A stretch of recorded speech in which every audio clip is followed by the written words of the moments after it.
Going to get started. It's just after 6:30. We are ready to go, Madam Chair. All righty.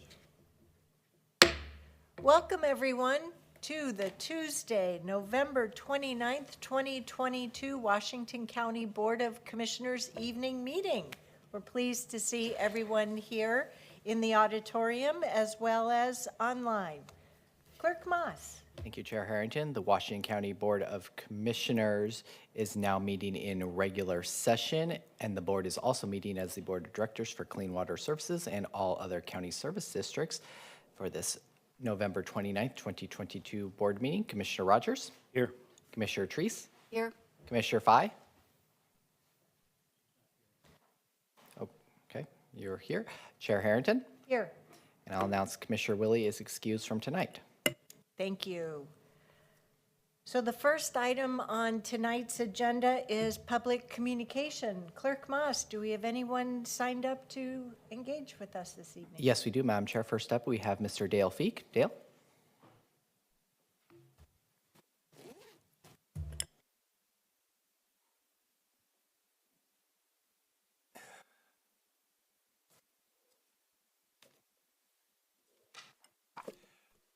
Madam Chair, Catherine Harrington, Commissioners Pam Treese and Roy Rogers and others.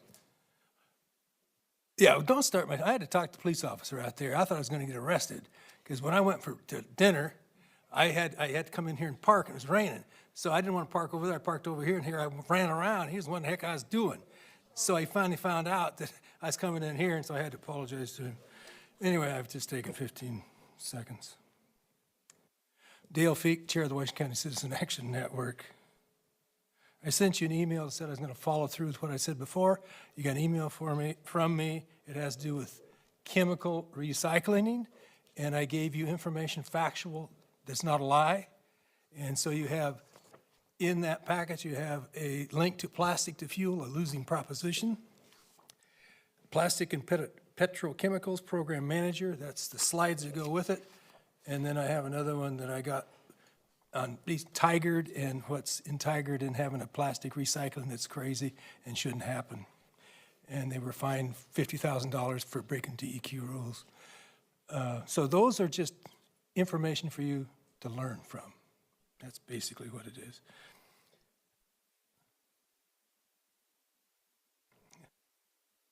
I made public comment to the City Council in Forest Grove last night, Pete Truax last time. I went to his retirement party. Mayor Pete Calloway was there, and he said, Dale, would you give me your email, send me the emails too, so he's on my distribution list now when I send to you. Environmental Quality Commission, I forward to you what I sent to them. It's very important for all governmental agents to be working hard on climate change. It's a serious issue, and I've been going to Environmental Quality Commission's meetings since 2013. And so I learn from them and also give them public comment. I'm going to give every one of you a book called Footprint, A Funny Thing Happened on the Extinction. I already gave it to Tanya, and I gave it to you. I'm going to give it to every one of them. I've given 40 of those books away, Forest Grove City Council and all their councilors and city sustainability people. And so I'm going to end this today with what I asked Mayor Truax to say at the end when I made my public comment there, and this is what he said. I love a finished speaker. I really, really do. I don't mean one who's polished. I mean one that's through. Thank you, Mr. Feek. Would anyone else in our attendees listening here in the auditorium wish to provide comment for the board up to 2 minutes on any related topic? Give me just a moment to stand up. Okay. Would any members in our online attendees wish to provide 2-minute public comment to the board? I'll give you just a moment to utilize the raise hand function. Not seeing any hands. Chair Harrington. Thank you, Clerk Moss. Next, let me just double check.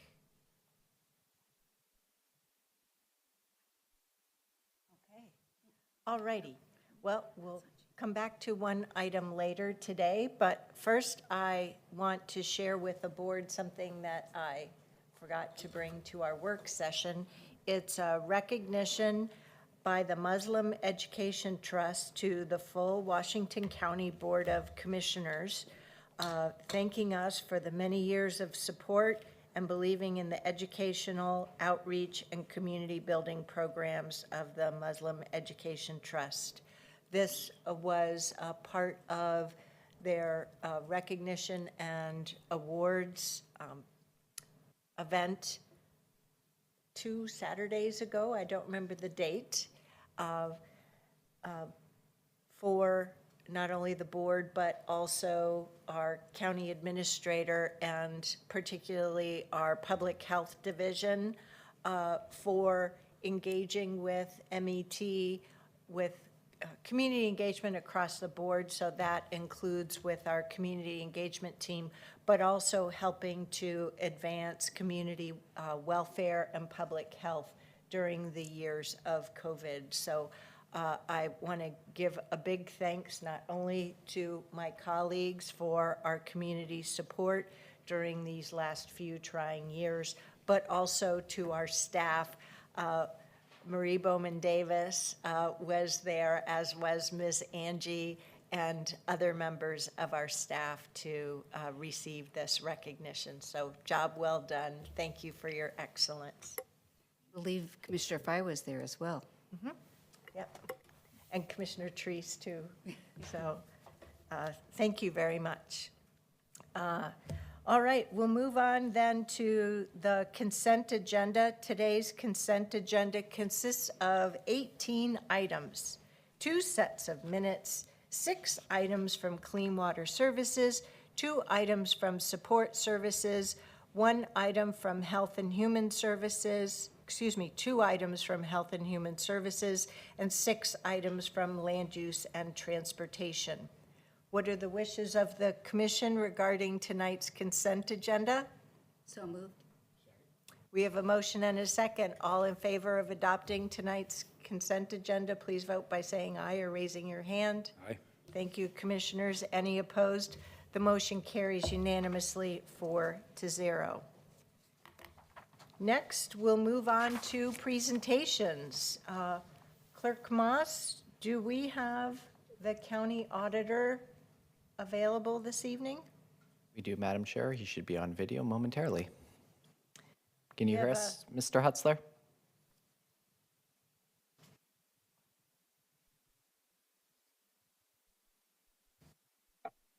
How's that? That is good. We have a presentation tonight from the independently elected county auditor, John Hutzler, for us to receive the county auditor's report on diversity of county boards and commissions. Mr. Hutzler, take it away, please. Good evening, Chair Harrington, Commissioners, Ms. Angie, county staff, and Washington County residents. My name is John Hutzler. I've served as your Washington County Auditor for the past 12 years, and I'm here tonight to report on my examination of the diversity of Washington County boards, committees, and commissions. For the sake of brevity, I'll simply refer to these as boards. Washington County has about 30 appointed boards. Most boards advise the Board of County Commissioners, the BCC, on particular county programs. Some boards are established by state law, but most have been created by the BCC to provide community input into county decision-making. County residents appointed to these boards have historically been disproportionately white, even as the county population has become increasingly diverse. Next slide, please. In February 2020, following its receipt of the Leading with Race report by the Coalition of Communities of Color, the BCC adopted the Washington County Equity Resolution. In that resolution, Washington County committed itself to, quote, dismantling long-standing systems, programs, policies, and practices that may have historically created obstacles to the success of people of color, members of ethnic communities, and any marginalized group. In this report, we examine the effectiveness of county efforts to increase the racial ethnic diversity of its appointed boards. Next slide, please. We examined changes in the collective racial ethnic membership of county boards at the end of 2018 and the end of 2021. To ensure we were comparing apples to apples, we focused our attention and analyses on 24 boards in place in both years. Approximately 245 board seats were occupied in each year. In 2018, that meant 94% of all seats were filled. But due to increases in the size of several boards, 245 represented only 88% of available seats in 2021. To identify county impacts on board diversity, we looked particularly for changes in the race ethnicity of what we called discretionary boards, which represent about 80% of all board seats. Discretionary seats are those for which county government actions determine board membership. Non-discretionary seats are those required by statute or appointed by an entity outside county government. These seats are not influenced by county efforts to increase diversity. Next slide, please. The first challenge we faced was how to define diversity. Is it simply a matter of increasing the number of BIPOC board members, or should the number of different racial ethnic groups represented enter the equation?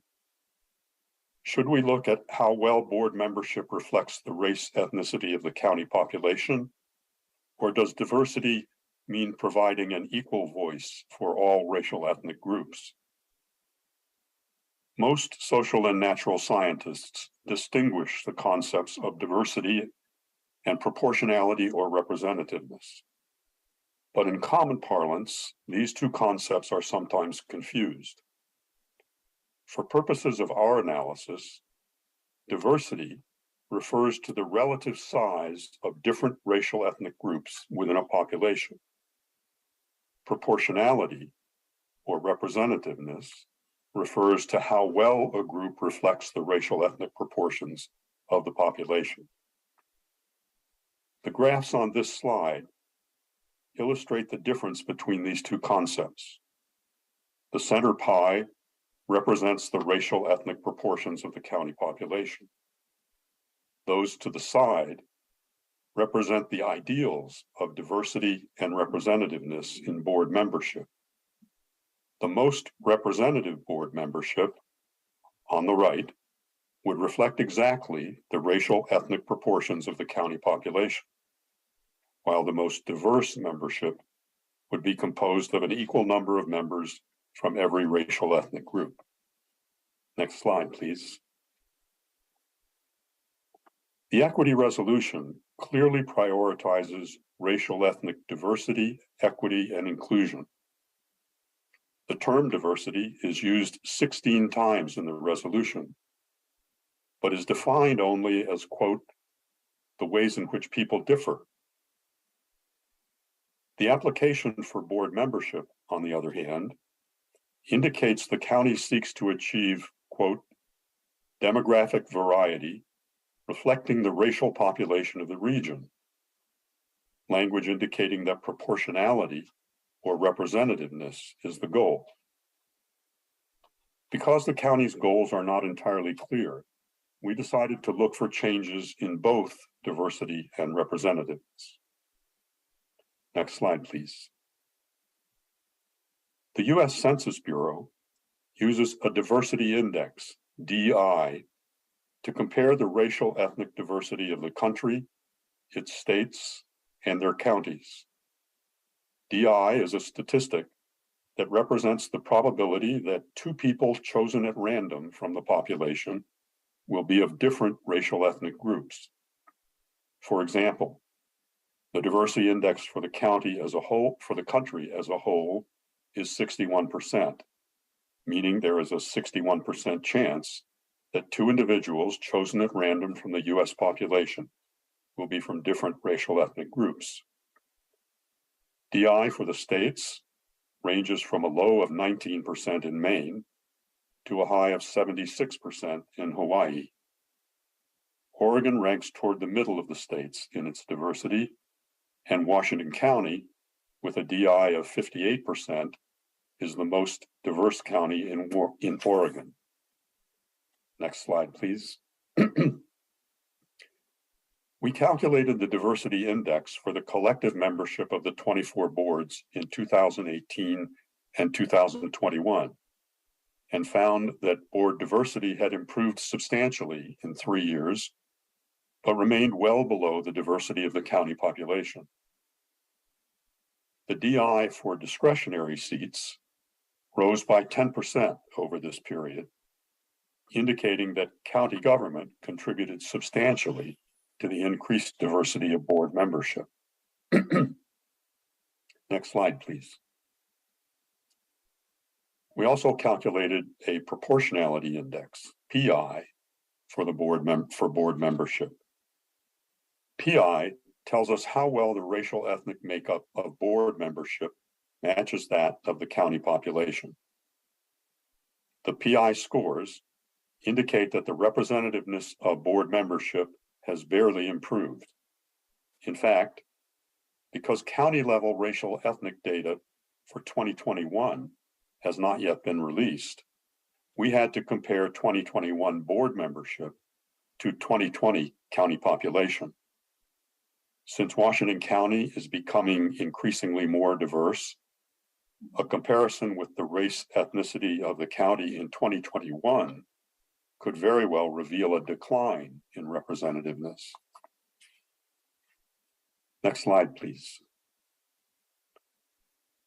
The overrepresentation of whites and underrepresentation of Hispanics contribute most to the disproportionality of board membership. Blacks and non-Hispanic whites are overrepresented on county boards compared to their share of the county population. The challenge the county faces in making its boards more representative is that even as it diversifies board membership, the county itself is becoming increasingly diverse. Washington County is chasing a moving target. And despite the significant increase in the diversity index, DI, board representativeness, PI, remains virtually unchanged. Next slide, please. We also explored how significant changes to commission membership and county administration, changes to the appointment process, and changes to board bylaws may have impacted the diversity of discretionary board seats. The commission appoints applicants to most of the discretionary seats. Some discretionary seats are filled by employees hired and promoted by county management. In both cases, the actions of county government determine whether the seat is filled by a white or BIPOC member. Next slide, please.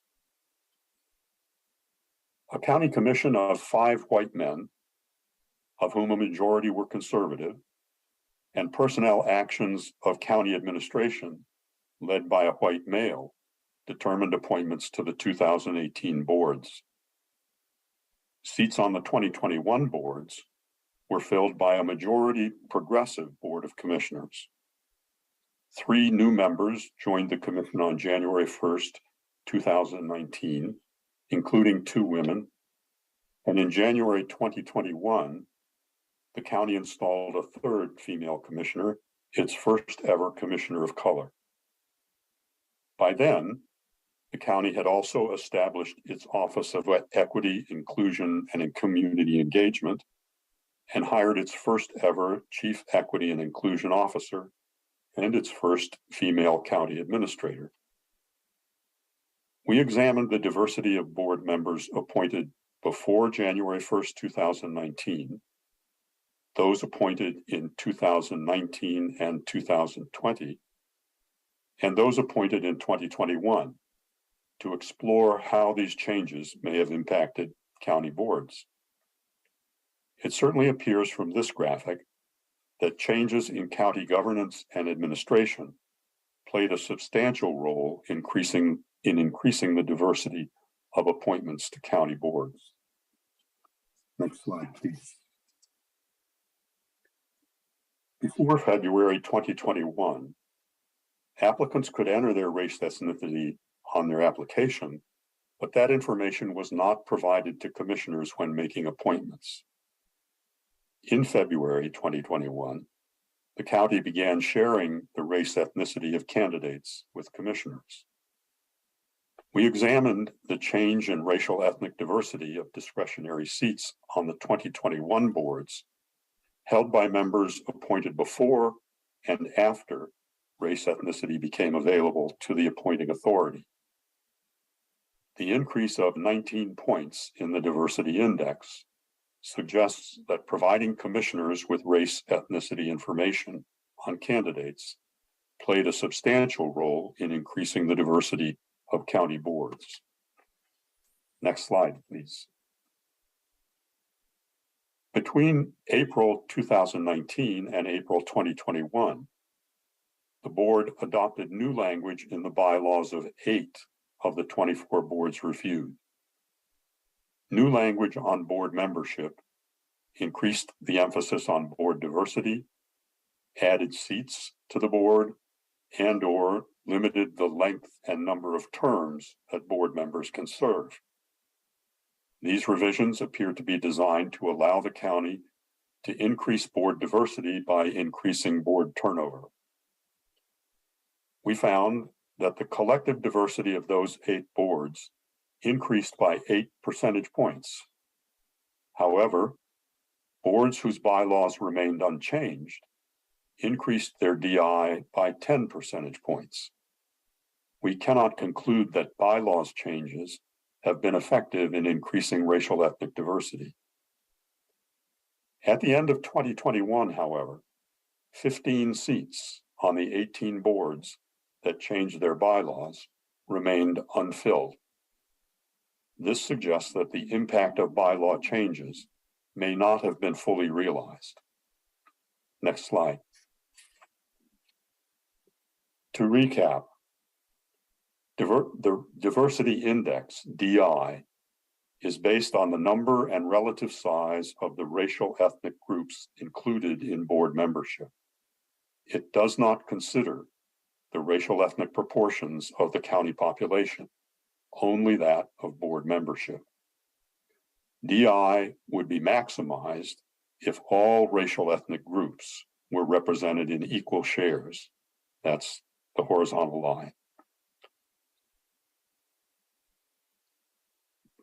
The data suggests that the increase in county diversity is associated with changes in the membership of the board of county commissioners and the county administrative office, and to providing the commissioners with the race ethnicity of candidates for appointment. The DI of county boards increased in this graph because the inclusion of most racial ethnic groups moved closer to the line representing equal proportions. Next slide, please. Proportionality, or representativeness, on the other hand, is all about the match between racial ethnic proportions in board membership and those proportions in the county population. I hope you can see from these graphs that there is little difference between how well the membership of boards in 2018 and 2021 matched the county population. This is because as the proportion of white board members declined, so did the proportion of whites in the county population. And as the proportion of BIPOC members increased, so did their proportions of the county population.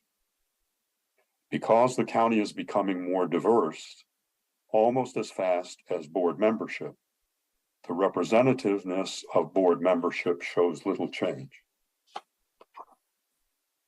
Today, both diversity and representativeness are seen as worthy goals in government, and they are sometimes confused.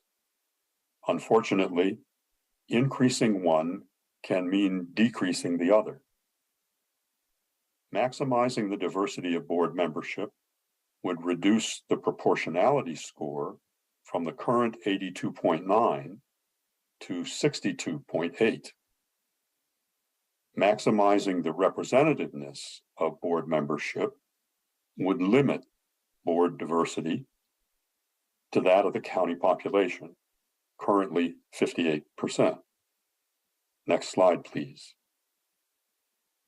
The county could adopt a more balanced approach to diversity and proportionality. DI and PI tend to move in opposite directions, and current board membership clearly tilts toward proportionality over diversity. For the current population of the county, the lines for DI and PI of board membership intersect at about 80. In the example above, and it's only an example, if 10% of board seats were filled by members of each of the 6 minority groups, and the remaining 40% by the dominant group, diversity and proportionality would be more balanced. Changes in these proportions would tend to increase one at the expense of the other. Ultimately, of course, the desired balance is a policy question. Next slide, please. We recommend that the county clarify the language of the equity resolution to explain more clearly what it means by diversity, and that the county clarify its goals for diversity. Until you know where you want to go, it's impossible to measure your progress towards your destination. If the county's goal is to increase the diversity, DI, of board membership, it has made significant progress. However, if the county's goal is to increase the representativeness, PI, of board membership, it has barely moved the needle. Next slide, please. If the county's goal is to increase diversity, the county should reduce white membership and increase that of all other groups. If the goal is to increase representativeness, the county should reduce Black and white membership and increase that of Hispanic, Native American, Pacific Islander, and multiracial residents. Next slide, please. Whichever is the goal, the county should continue to provide the Board of County Commissioners with the race ethnicity of board candidates to inform their decision. We also recommend that the county continue to review and revise board bylaws to increase DEI language and facilitate replacement of board members to achieve its goal for diversity and/or representativeness. Next slide. I also recommend that the county keep an eye on the United States Supreme Court. Although its current considerations of diversity are limited to race-based criteria used to provide preference in higher education, there is widespread opinion that the conservative majority on the current court may seek to end consideration of race and ethnicity in decisions affecting a much broader spectrum of American life. Future decisions could limit the county's ability to consider race ethnicity in board appointments. And to further the county's commitment in its racial equity resolution to, quote, dismantling long-standing systems, programs, policies, and practices that may have historically created obstacles to the success of other marginalized groups. The county should encourage board applicants to provide information regarding their identification with other disadvantaged groups. Next slide, please. I'd like to thank the management and staff of the County Administrative Office, the Office of Equity, Inclusion, and Community Engagement, the Department of Human Resources, and the Office of County Counsel for their cooperation and assistance with this project. I particularly want to recognize Fiona Howell-Earl of the County Counsel's Office for her tireless work in gathering the data on which this report is based. Fiona, however, bears no responsibility for my analysis or conclusions. Any errors are mine alone. Next slide, please. The full report, together with the county administrator's response, will soon be posted on the county auditor's webpage. Next slide, please. Which brings us to the county administrator's response. Ms. Angie. Thank you, County Auditor, Mr. Hutzler. Board of Commissioners, the purpose of this presentation is to hear from our elected county auditor and his report. In your board packet for your consideration, as well as the public, is my response in partnership with OEICE and County Council to Mr. Hutzler's recommendations. I'm happy to answer any questions that your board may have. Next slide. Excuse me. I just want to check. Commissioners, do you have any questions of our CAO for her response? No, seeing none. Thank you, Ms. Angie.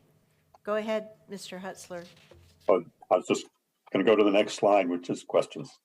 If you have any, I'm sure I'd be happy to answer them as well. Commissioners, do you have any questions? Nope. That's it, Mr. Hutzler. No questions for tonight. Thank you very much. You're welcome. Thank you.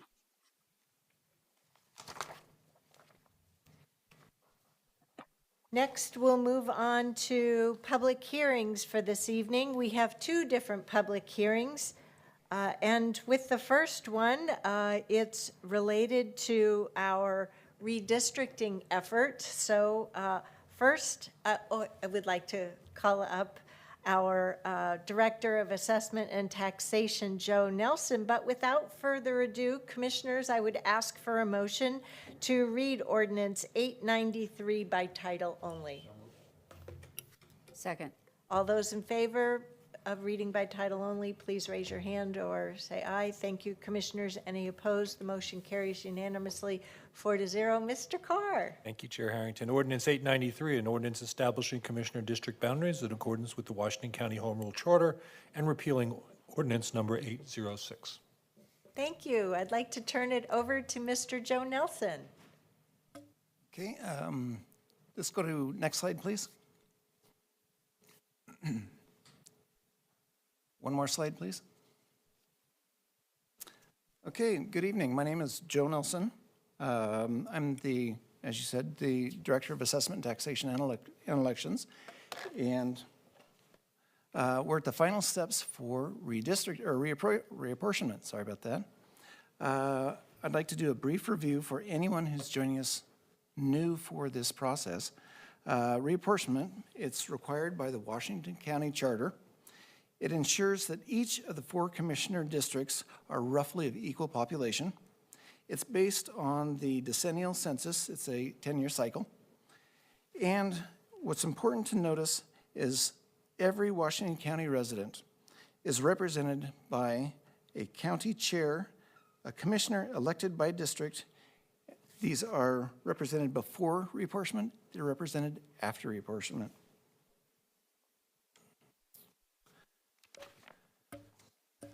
This is our timeline. We've seen this timeline many times as we've gone through the process. I'm going to do a high-level overview of this. As you recall, in February, I was appointed the county official, and I presented a report that where District 2 surpassed the 5% threshold, requiring the reapportionment process. In March, we referred factors to Portland State University for the proposal development. And in these factors, they came from Secretary of State directive, came from community engagement, and from this board. Initially, 4 proposals were developed. Proposal number 2 was modified Proposal 5 was created, and finally, the fifth proposal was modified again to create the final proposal. This final proposal came before the board November 1st for the first reading of Ordinance 893, and that brings us to where we are currently. Community engagement. We had extensive community engagement through the process. Initially, they helped us develop the factors, as I just mentioned. After the options were developed, we had culturally specific engagement events. We had general community engagement events. They were in person, online, and an online survey. This slide is a map of the final proposal. This shows the new boundaries for all 4 commissioner districts. As you may want to note in this, there's a table that actually shows how close these are. It's just over 1% difference. This actually demonstrates the uniformity we'd hoped for. This is a successful project.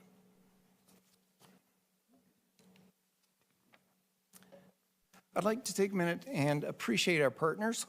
We had Portland State University Population Research Center, Espousal Strategies, Patinkin Research Strategies, Hillsborough School District, Latino Policy Council, Unite Oregon, Adelante Mujeres, Bienestar, Central Cultural, Coalition of Communities of Color, Community Action of Washington County, Muslim Education Trust, Asian Pacific Islander Association of Oregon, and we had our team in alphabetical order: Amanda Garcia Snell, Ben Lee, Brenda Bartlett, Joe Nelson, Marnie Kyle, Marcus Ford, Philip Bransford, Sia Lunsford, Sylvia Preda, Steve March, and Tom Carr. I'd like to do a special thank you to you, this board, our community. We listened to you, we heard you, and the results of this are because of that.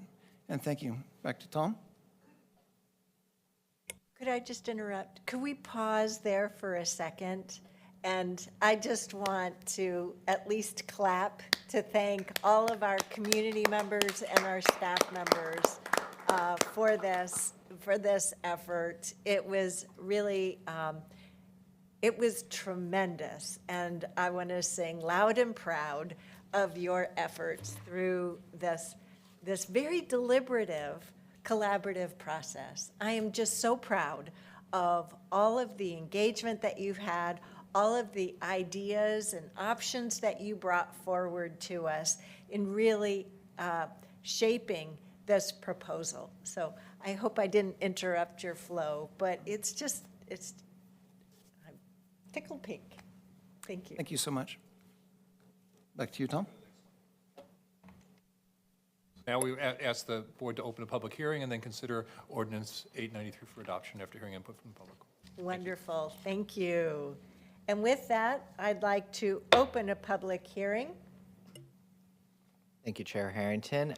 Did not see anyone sign up in the back of the room. Would any members in the auditorium like to provide public comment on this public hearing now? Mr. Feek, please go ahead.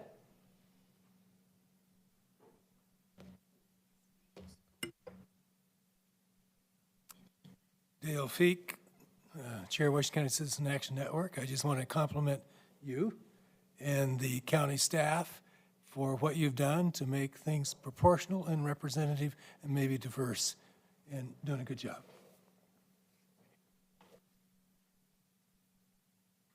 Thank you, Mr. Feek. Would anyone else in the auditorium like to provide comment? Seeing no one, would any member of our online viewed attendees wish to provide public comment on this public hearing for up to 2 minutes? I'll give you just a moment to utilize the raise hand function. Not seeing any hands, Madam Chair. Thank you, Clerk Moss. And with that, I will close tonight's public hearing. And now we have ordinance number 893 to consider and for establishing the Commissioner District boundaries in accordance with the Washington County Home Rule Charter and repealing ordinance number 806. Commissioners, do you have any comments or? I would move for adoption. We've had lots of comments. Second. We have, Second. Thank you. We have a motion from Commissioner Rogers and a second from Commissioner Treese. Roll call, please. Thank you, Madam Chair. Commissioner Treese, Yes. Commissioner Fye, Yes. Commissioner Rogers, Aye. Chair Harrington. Yes. And with that, we have adopted our new reapportionment. Thank you, everyone. I'm just so thrilled. I'd just like to ask a question. Did we announce that Commissioner Willie is excused tonight? Yes. Okay, I Yes. just wanted to double check that. Yes, he is on vacation, which, thank you for role modeling vacation. So thank you, all staff members who participated in that. And next, we'll move on to a ordinance from our Land Use and Transportation Department. And at this time, commissioners, I would ask for a motion to read ordinance number 889 by title only. And thank you. We have a motion and a second. All those in favor, please vote by raising your hand or saying aye. Thank you, commissioners. Any opposed? The motion carries unanimously 4-0. Mr. Carr, could you do us the honors, please? Certainly, Chair Harrington. Ordinance number 889, an ordinance addressing minor amendments to the comprehensive framework plan for the urban area, the Bethany Community Plan, and the Community Development Code. Thank you, Mr. Carr. Good evening, Board of Commissioners. I'm Karina Rendies, Associate Planner in Community Planning, here to present the staff report for your board's hearing on ordinance number 889, which proposes a number of minor amendments to the county's comprehensive plan. So in this presentation, I will provide a little bit of background context for the ordinance, an overview of the amendments or changes in the filed ordinances, before discussing how the kind of public process we've gone through with this ordinance resulted in recommendations for changes to the filed ordinance, concluding with our final recommendation for your board's action tonight. Community planning regularly prepares updates to the comprehensive plan. These updates typically make changes to one or more volumes of that plan for housekeeping purposes or to update matters that have a small amount or sometimes even no policy implications. This ordinance in particular amends the Comprehensive Framework Plan for the Urban Area, or CFP, the Bethany Community Plan, and the Community Development Code, or CDC. So the changes in the ordinance respond to requests from the community, both individuals and groups. That includes developers and builders who are actually implementing the code on the ground, as well as our own county staff. The amendments in this ordinance consist of three types of changes. There are housekeeping changes, which are very limited, and they primarily correct errors. We have some slightly more substantial fixes, or technical fixes, as we call them, that provide consistency and clarity to our code users. And then there are a few minor amendments to update language and references, as well as make some small policy shifts to plan or to code. So the staff report for the ordinance does detail all of those changes. Tonight, I will just touch on those amendments that have some policy implications and really focus most of the presentation on how we move through the process that led to our recommendation for your actions tonight. So the items that represent slight shifts in policy include the changes shown on the screen here. They include revising when we start our process to implement metro urban growth boundaries, and this is consistent with the DLCD recommendation we got with the last Metro UGB expansion. We want to change the height limit for residential accessory structures. These are items like sheds and garages, and specifically our medium density transit-oriented residential district. And we're going to change that from 40 feet, that applies to all structures in that district, to 15 feet, which is what we do in all of our regular non-transit-oriented residential districts. And then we also want to make another small shift to allow private street curbs and easements in our urban area, and that would allow us to treat these essentially the same way we do sidewalks. And then finally, we wanted to establish a new process to make small adjustments to setbacks without findings of hardship. And this is one of those changes that will actually come back later. So our process does work. We did hear from subject matter experts after we filed the ordinance.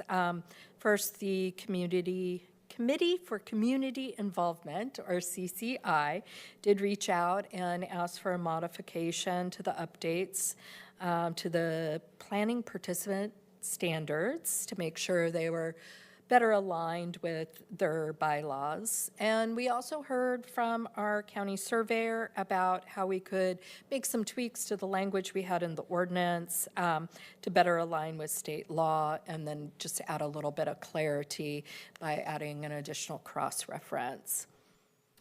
So the next step in our process for land use ordinances is to have a public hearing with the Planning Commission. And as part of their review, they identified an unintended consequence with one of our proposed technical fixes relating to maintenance easements for residential side yard setbacks. These setback standards are also being addressed in another land use ordinance, that's 890, which relates to land divisions for middle housing, that will be heard by your board later in the month.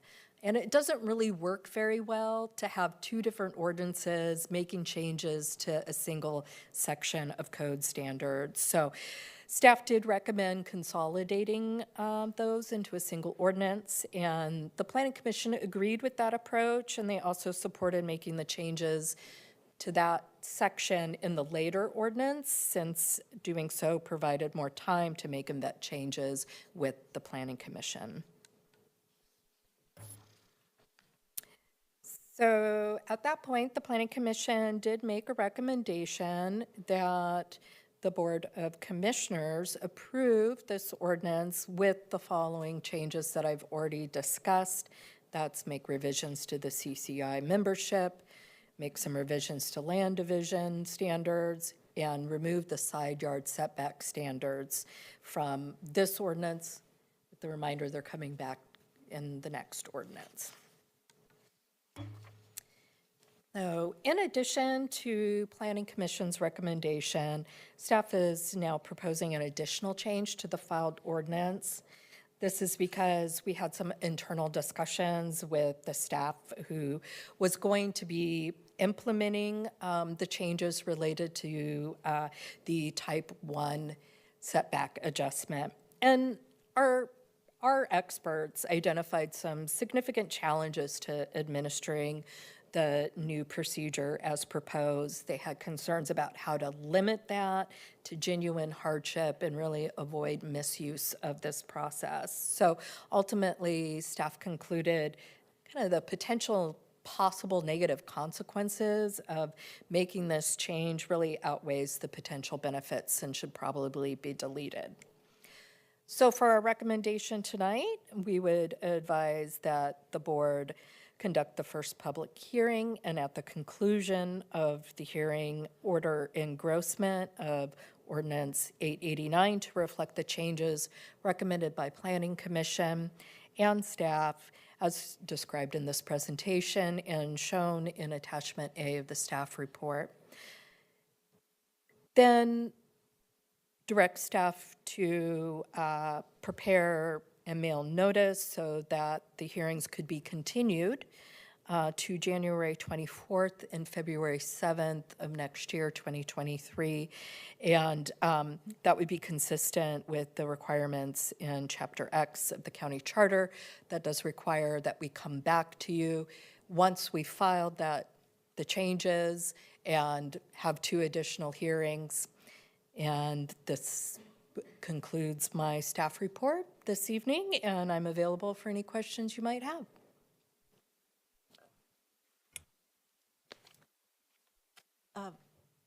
If I could, I'll ask a question. I don't see any questions from my colleagues.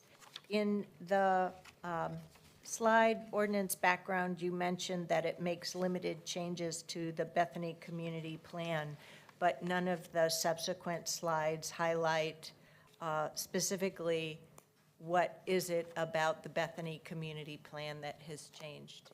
Would it be possible for you to summarize that?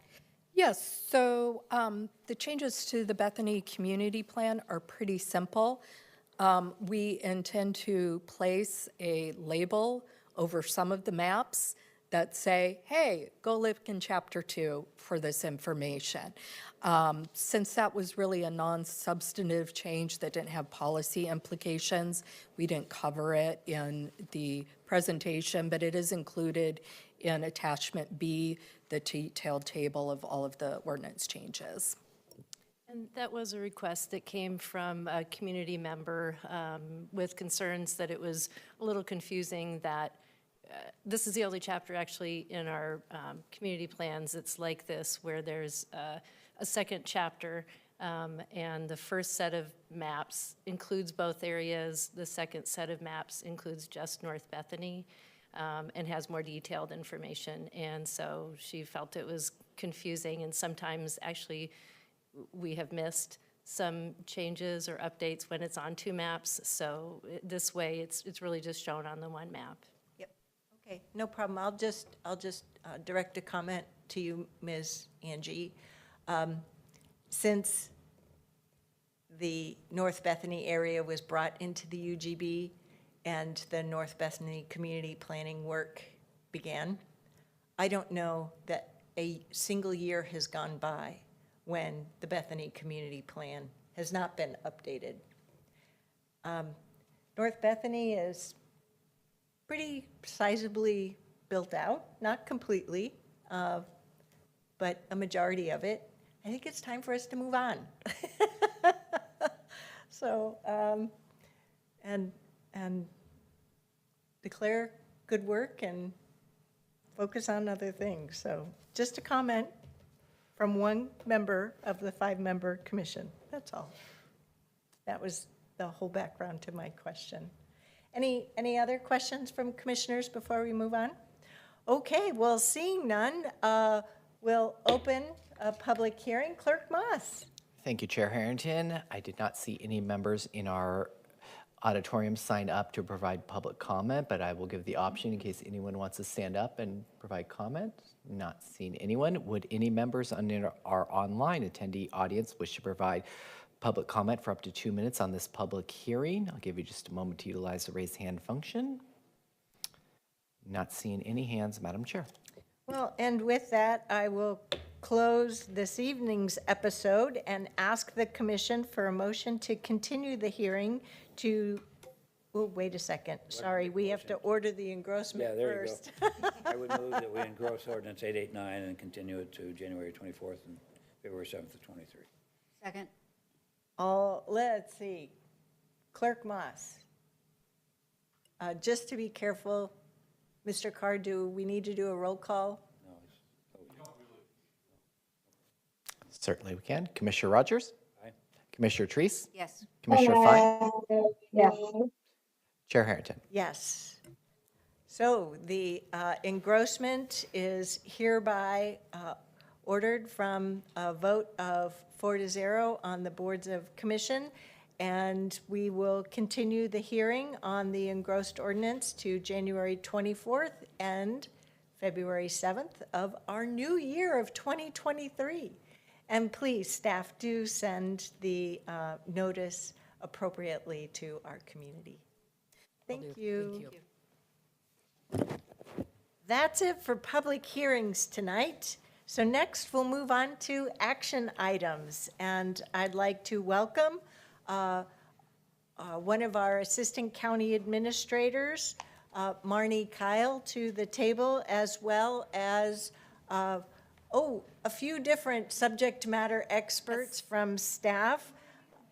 And Marnie, I'll leave it to you to do Great. the introductions for us. Marie and I are going to get this kicked off, and then we'll step back so that Adrian and Tim can come. So I'm just here because Mira Samantel, the interim HHS director, is practicing good public health. She's staying home and not exposing us to a very difficult respiratory virus that she has been dealing with. So thank you, Mira, for staying home and protecting the rest of us.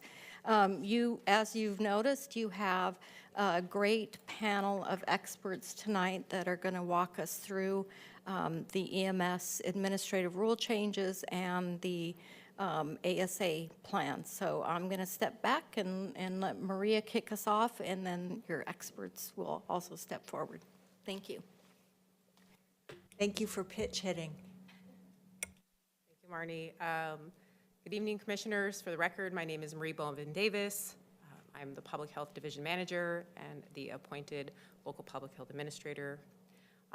Today, I'm here to introduce an action item for emergency medical services. If we could have a system redesign update. Next slide, please. It's an action. I have control. Yes, I keep forgetting that. Yay, okay, there I am.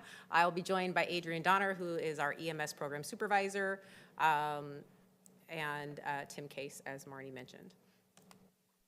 So just as a reminder to the board as well as to the public, public health is very broad here in Washington County. We have a lot of quality experts, and this is where we are honored to house emergency medical services. So in the box in the red, emergency medical services, as well as our public health emergency management, emergency preparedness, my apologies, is supervised by Adrian Donner. So tonight, the board action that we're coming to you with is under the purview of your board under Ordinance 8.32.290. It also is informed by Oregon Revised Statute and Oregon Administrative Rule. And with that, I'll turn it over to Adrian and Tim. Thank you. Good evening. Welcome. Okay, I will take it from here. I'm Adrian Donner. I'm the EMS program supervisor for Washington County. I want to give a little grounding in my slides before handing it off to the subject matter expert who's next to me. Just for the grounding of the background, in 2001, you saw us when we brought the beginning of our plan to update all of our governance documents for EMS. We brought that to you in late December, and you approved the update to our ordinance. In 2022, we continued to work through our governance documents, and in early 2022, the board voted to not renew our current franchise agreement so that we could pursue a system redesign in a very grand scale, which I'd like to say we're at the end, but we're getting there. We have a request for proposal that will post in early December, and we have documents before you today that will be part of that request for proposal. So first, let me just put it out there. I'm very excited to be here with these documents. A lot of work has gone into their updates and rewrites. We have continued to move forward the partnering that we're doing with our EMS Alliance partners in fire and across the system. And so this is an exciting step for us. So for a little bit of context in our governance documents and how they fit into this request for proposal for 911 emergency transport, our franchise agreement, they will become part of the RFP process so that any potential vendor can look at how we run EMS in this county and put in a proposal that makes sense. So the two documents you're looking at today are the EMS admin rules, which really give the details of how we do EMS in this county. You're also looking at the ambulance service area plan, which rather than detail gives that overview of how EMS functions in the county. So it gives the story of how we work together in the county. That document asks for you to endorse it, but then it's reviewed and approved by the Oregon Health Authority. And then finally, the franchise agreement is being drafted now. A draft of it will go out with the RFP so that any potential vendor knows what we're looking for in our agreement, and then there'll be some negotiation, of course. And those negotiation points in the final contract and recommendation will come to you as well. So that you know we aren't working in a silo, I want to talk a little bit about who's doing the updates to these documents. We've worked extensively with our partners in the EMS Alliance to review each of the ASA and the admin rules. It's important to know that it wasn't a fell swoop. It wasn't a, hey, glance at this document. It was an item-by-item review by these poor work group members who really did go into each section. We talked about different problems. We talked about how to word it, and really made significantly positive changes to these documents. And we had representatives from everyone, all of our fire agencies, our medical directors. WACA was involved as well as our transport agency. And then at the end of that, we brought on Cambridge, who's our contract consultant right now to help us through the RFP process. And they did interviews with each agency and then some group gathered conversations as well. And those informed a final run-through of these documents to make sure that they were really meeting the intent of where we're going with our system redesign. Okay, so I'm going to give you a little bit of the overview of the editorial, and then I will pass off to Tim for the operational pieces. We made significant editorial changes that do not affect how EMS functions. We worked hard to make sure the documents are clean of all of the old practices that we no longer use. They replace the references to other governance documents, and we had a history of having each governance document refer to another one and specifically quote the language in the document, which means that any required updates of all the documents. Those no longer exist. And then we also went through to make sure we're meeting our ORSs and OAR requirements throughout. And the final piece we really did was look at what's the intent of each document. So between our ordinance and the ASA and the admin rules, what's the intent and what should be in each level? So we're not repeating, we're giving the right information at each level of documentation.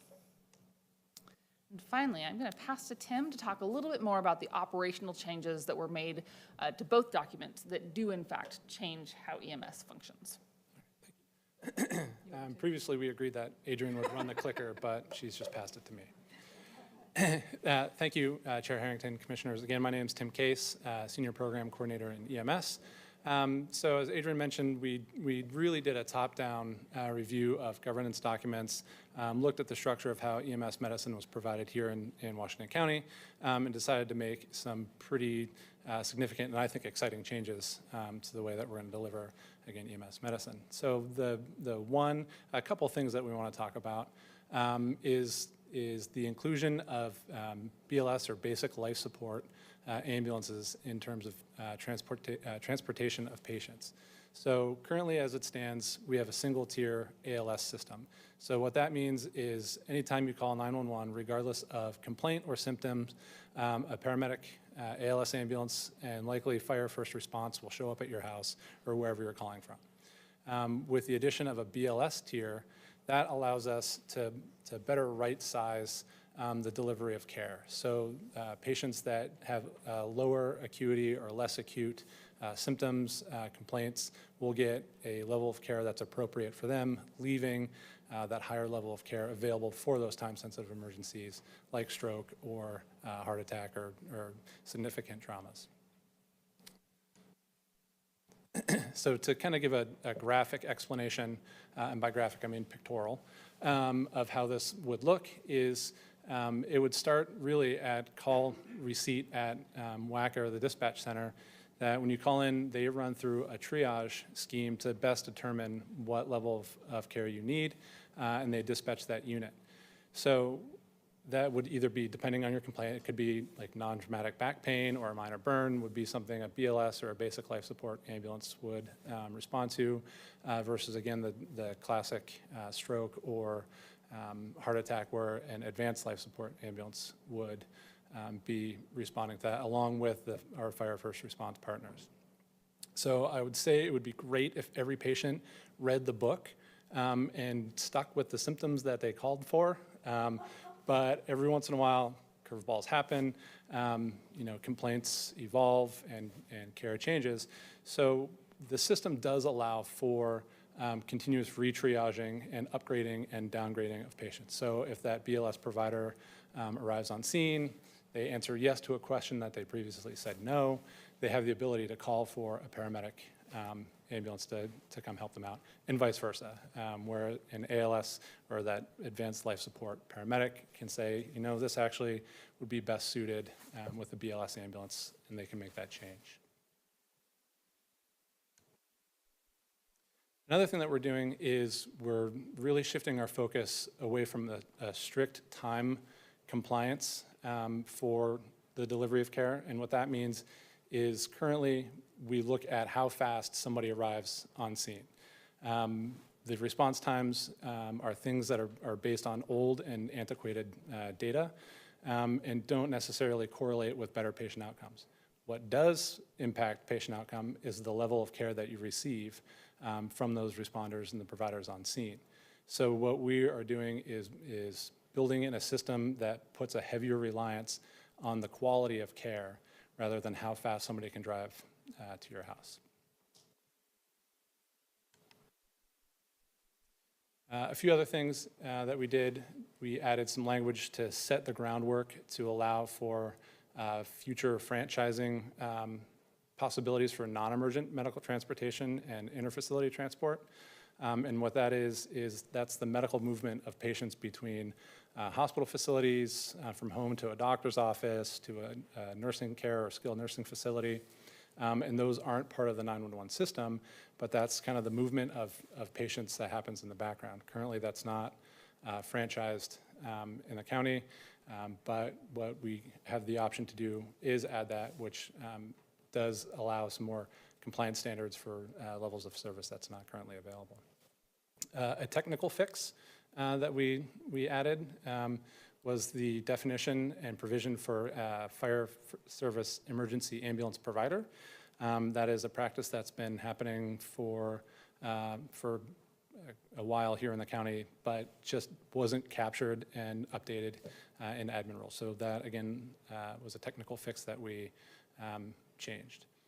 And then we also updated the structure and term of the franchise agreement to a more standard term with finite renewals. Rather than a continuously perpetual agreement, this is a standard 5-year initial term with the potential for 2 3-year extensions. So the life of the contract could extend up to 11 years. And here's why I pass it back to Adrian. Okay, so now I'm going to talk about the ambulance service area plan.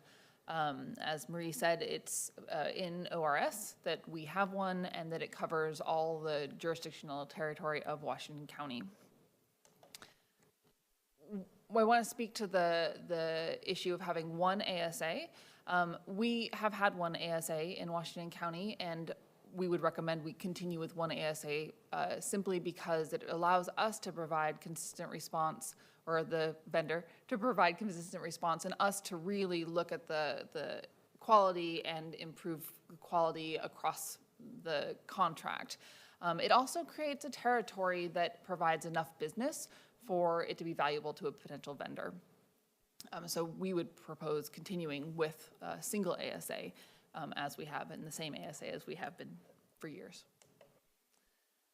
We made some notable updates to the ambulance service area plan. Of course, the updates that Tim talked about happened in both documents because they are, again, they're each level of how our documents work together. But we also added a couple of sections to the ambulance service area plan, including overarching goals that we're looking at as an EMS program, including integrated dispatch and improved equity in our service delivery, and a number of places we talk about data sharing. One of the things that can increase how well our system works is the data we have access to be able to really do that quality improvement. And so those are noted in there as well. We also added a section on the responsibilities of the EMS office to really call out the need for periodic review of the ASA structure, as well as calling out needing to bring it to you more often to improve further transparency. The final piece is really our jobs is regularly reviewing the compliance of the vendor and regular updates to you from that as well. So the last piece with the ambulance service area plan, as I mentioned, the OHA requests that the board endorses the ASA. And so in that endorsement letter, there are 3 points that I want you to feel comfortable with. The first part is that the county has to include in it all, in the ASA, all the pieces that the state requires, and we have to have given enough thought and words to those thoughts into the ASA. Of course, the state won't approve it if we didn't, but I'd also say that the way our ASA is written, it's completely appropriate for a county that also has an ordinance for EMS as well as administrative rules, which is not the case in all counties. We do have partners who have an ASA and no other documents other than a contract with their vendor. So we have a layered approach. The second thing is that the continuation of a single ambulance service area for Washington County is the most effective and efficient, and that is our response. That is also the response from the last 2 vendor contractors who we've had working on this process to look at our service area, to look at our system, and their recommendations were the same. And finally, the third one is just that we follow the rules in the ORSs and are updating the ASA appropriately, and we are, and we have had a lot of community, our EMS partners' involvement in the process. Okay, the next steps when you'll see us again is in December, the RFP will post for our 911 transport franchise agreement. That will be an exciting day. And it'll be due back on January 17th. That's when our proposals are due from any prospective vendors. And then in February, you'll see us with a recommendation for the top vendor. And in February and March, we'll start with the franchise agreement negotiations and then final approval to you again. And our estimated start of the franchise agreement, which is contingent on a lot of things, is July 1. And we hope those timelines all continue forward. So far, we have been able to do it. So then I would bring it back to today's action item of approving the resolution in order for amending the EMS admin rules and endorsing the EMS ambulance service area plan.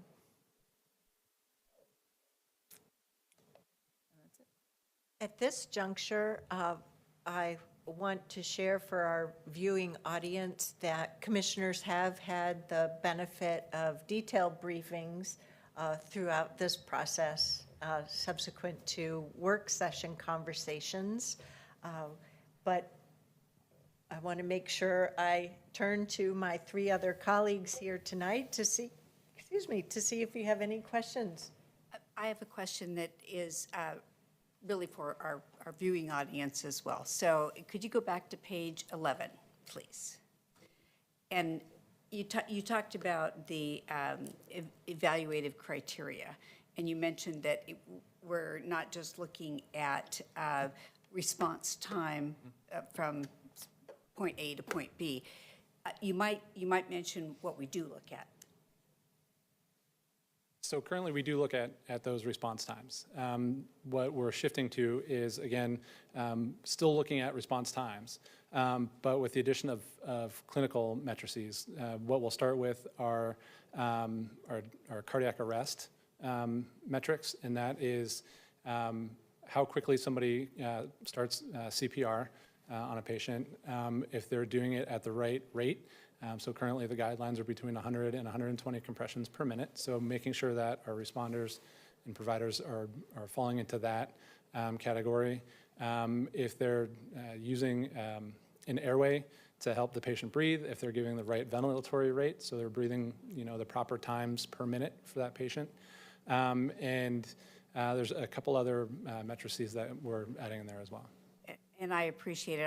I just wanted to make sure that there was clarity around what we do look at. So thank you. And just to add to that, that's not the end of it. There's the ability to continue to add as science improves, and there's other outcomes that we want to improve. I think the message is it's not just about response time. Yes. Okay. Thank you. Commissioner Fye, do you have any questions or comments? No, thank you, Chair Harrington. All righty. No, not at all. I do appreciate you clarifying that the board spends a lot of time on these issues, and so sometimes hearing them about the second or third time, our attention span drifts a bit.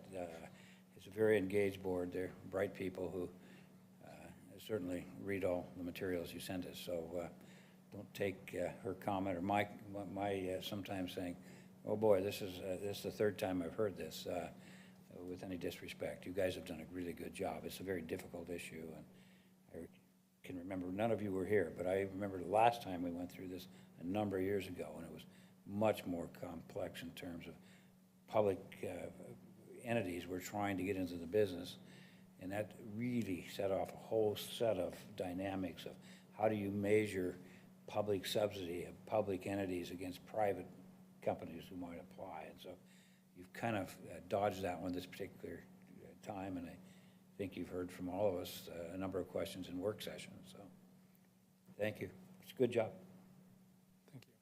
Having a fantastic EMS alliance is really a point of pride, and our partners are really at the table. It's pretty cool.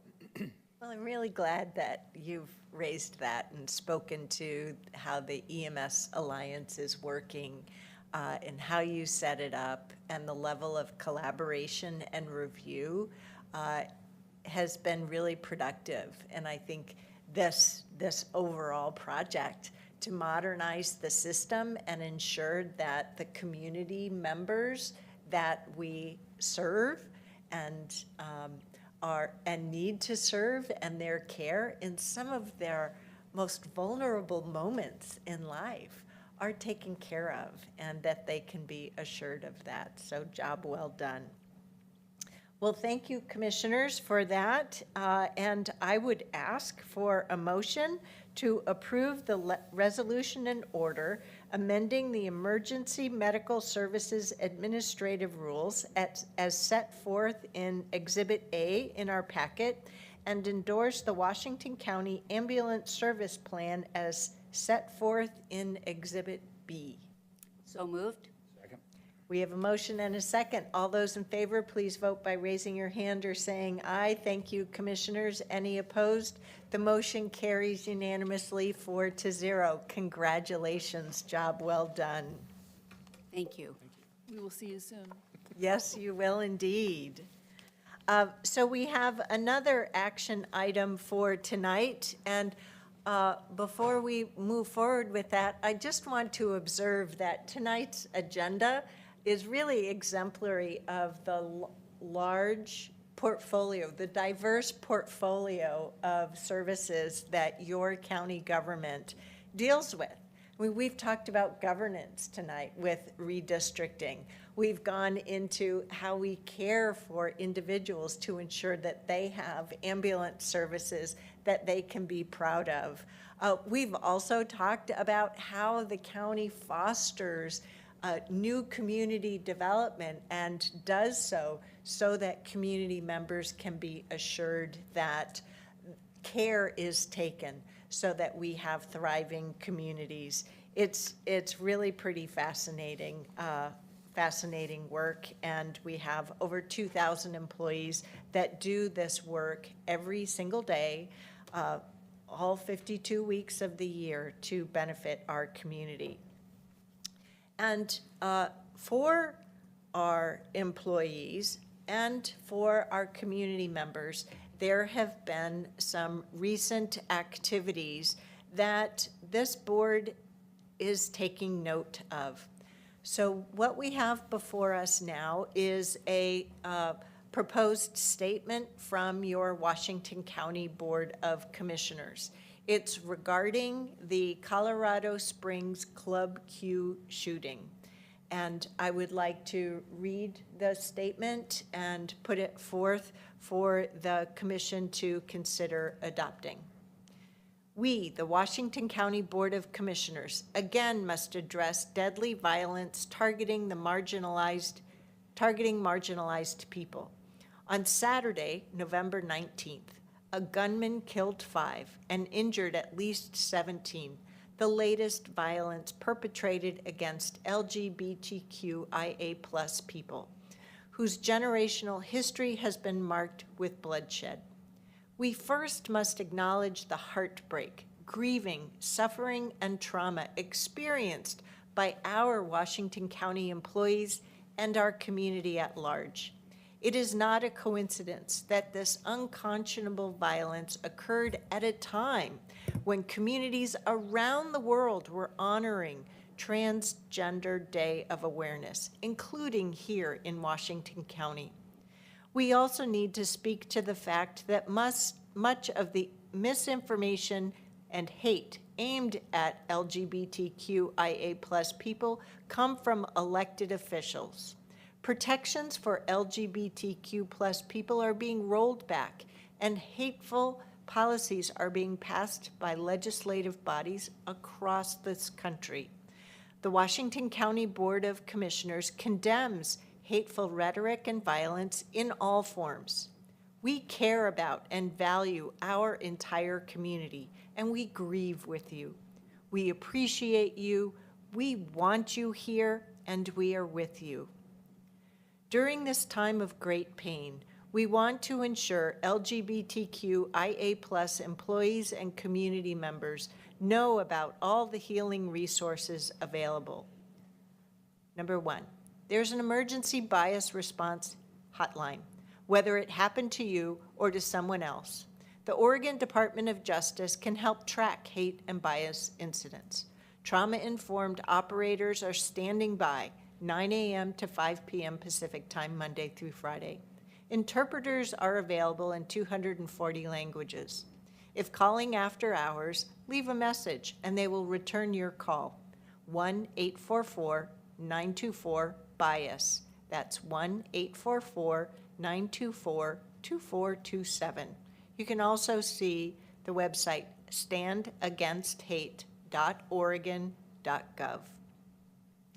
For our LGBTQ+ individuals in our communities, contact the Trevor Project at www.thetrevorproject.org or call 1-866-488-7386. They have robust support services, counseling services, and resources for allyship.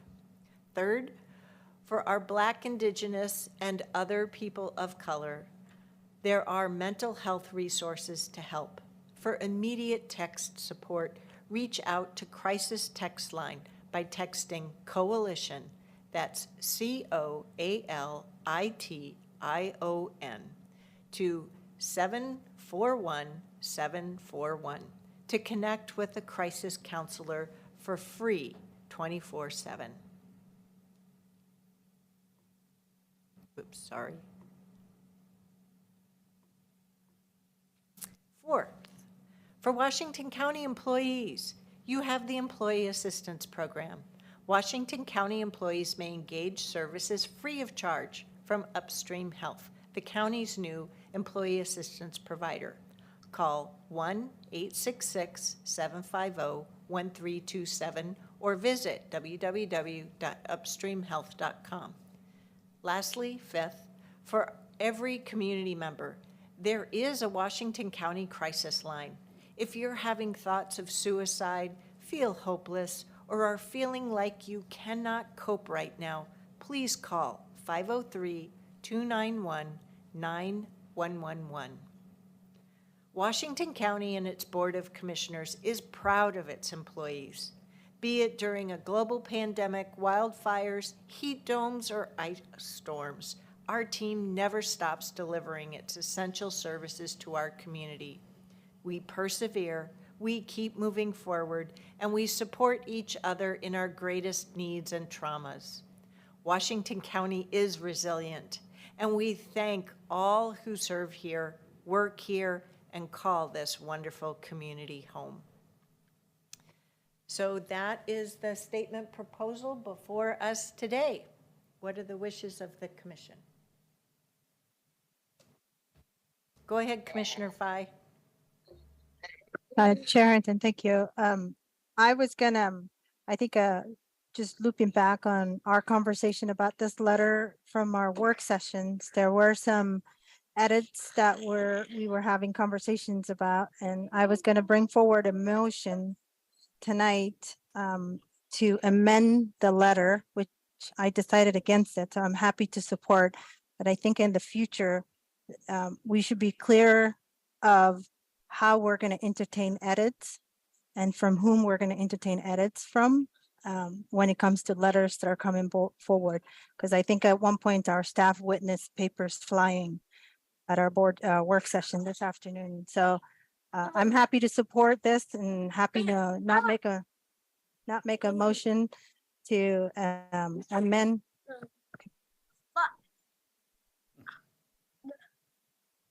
Sorry.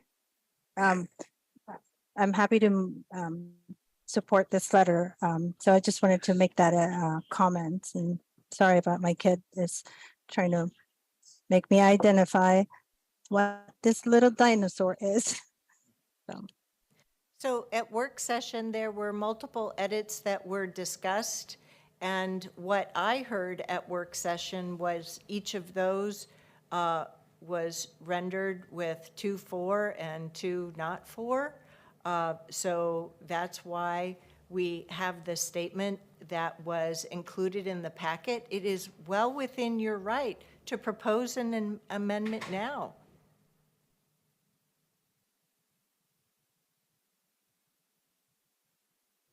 If I can hit the unmute button. No, Chair Harrington, I'm happy to support as it is. I think, yeah. I am also supporting this, and I would like to express my appreciation for bringing this forward.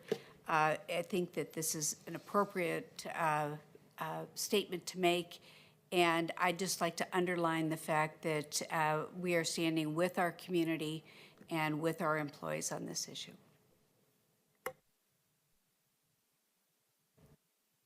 Is that a motion? So moved. I'll second it. Nafisa had a couple of good edits that I would have supported. I think that they didn't destroy the message, and I think they were well done. But since she's not proffering them, I think we move through with what we have. We have a motion. Do we have a second? Motion second. Oh, thank you, Commissioner Rogers. All those in favor of moving forward with the statement, please vote by saying aye or raise your hand. Thank you, Commissioners. Any opposed? The motion carries unanimously 4-0. Madam Chair, if I may, just to clarify on the statement where it lists the commissioners' names, we would remove Commissioner Willies because he was not here to vote on it. Right. All right. Just out of curiosity, I really like it where we all have an opportunity. Can he be added later? I guess we can't since he's not here, huh? If he chooses to sign on later? I don't know. I'm asking. I would defer to Mr. Carr. It's just like any other meeting and any other action. Yeah, I know. But If you're here, you're it looks- here. it If you're looks not, good. you're not. Yeah, it looks good if he does. If he wanted to later, you could do some sort of minute order adding him, but that would be right. up to him. Okay.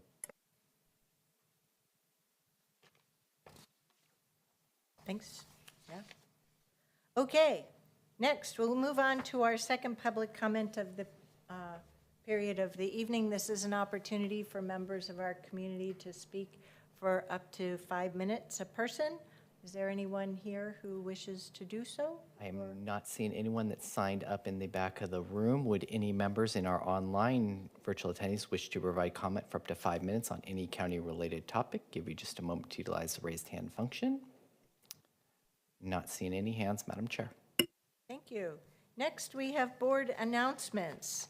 Our next meeting will be this Thursday, December 1st. We have a roundtable for a couple of hours starting at 10 a.m.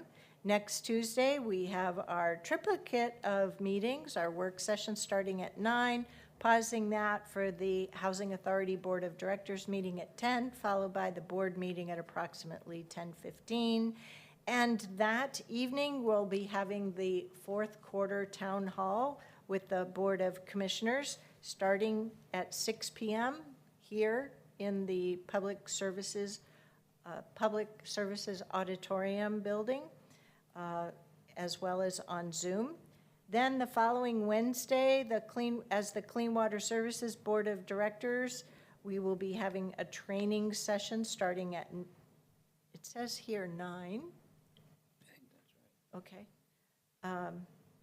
And then the following Tuesday, December 13th, we have our work session at 2, our board meeting at 6:30, and we will not have meetings the last 2 Tuesdays of the month because we're taking a couple of weeks of holiday time for us and various employees. Are there any other board announcements tonight? Seeing none, do we have a motion to adjourn? So moved.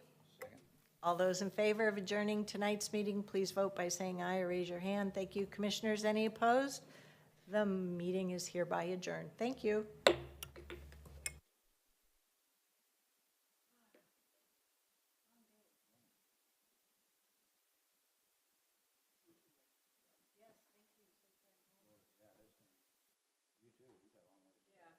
Hills. Oh, boy. Thank you. It's 39, though. Oh, it's 39? That's good. I'm not worried about it.